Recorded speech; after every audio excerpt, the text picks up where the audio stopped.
да подари пари да плаща, защото дълго обича морето и басейните. Обича също така да пие бира, но не ходи да училище. Тоест, според вас всички момчета обичат да пият бира. Да. И мразят да ходят на училище. Добре. Да.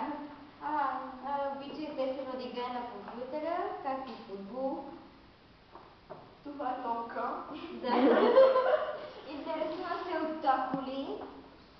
Добре. Много някога не обича. Когато прави услуги. Да.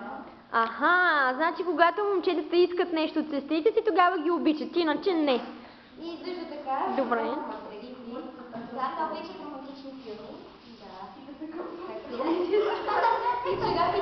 Чухте ли, момчета? Според тях момчетата не обичат да се къпят. И за това шарапите ми много мирише. Добре. Супер. Обичат да се бият. Не обичат да чистят. Обичат да се бият и не обичат да чистят. Добре. Добре, благодарим ви.